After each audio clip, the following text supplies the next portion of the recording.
சட்டப்பேரவைக்குள் எங்க உங்க அப்பாவை காணோம் என்ற முதலமைச்சர் விஜயின் விமர்சனத்திற்கு திமுக தலைவர் மு.க. ஸ்டாலின் பதிலடி கொடுத்துள்ளார்.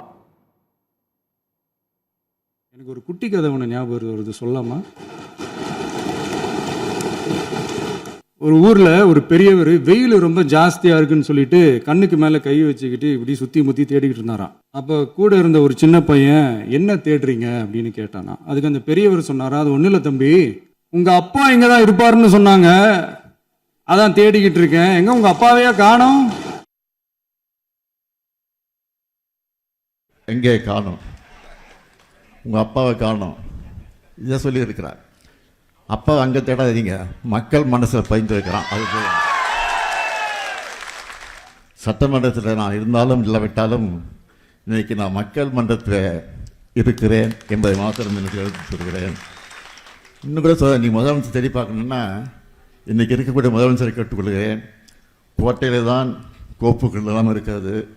ஆக அந்த கோப்புகளை எடுத்து பாருங்க, அதில் கையெழுத்து போட்டுப்பேன், மு.க. ஸ்டாலின் தேடி பார்க்கணும் அவசியமே இல்லை. அந்த கையெழுத்தை பாருங்கள், அது தெரியும் உங்களுக்கு. மகளிருக்கு கலைஞர் உரிமை தொகையாக மாதம் 1000 ரூபாய் வழங்கப்படும் கையெழுத்து போட்டிருப்பேன். அங்கே ஸ்டாலின் இருப்பான்.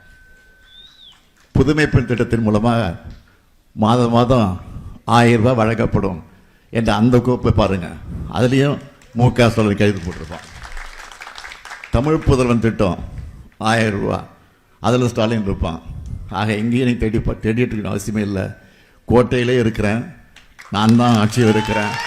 இன்னும் சொல்கிறேன், அண்ணா சொல்லியிருக்க ஒரு முறை சொன்னார். அண்ணா சொன்னார், தமிழ்நாட்டிற்கு தமிழ்நாடு என்ற பெயரை சூட்டியிருக்கிறேன், இதுபோது எனக்கு வாழ்க்கையில். ஆக நான் ஆட்சியில் இருந்தாலும் இல்லாவிட்டாலும் தமிழ்நாடு என்று பெயர் சொல்லுறதுக்கு என் பெயர் இருக்குன்னு சொல்லியிருக்கிறாரு.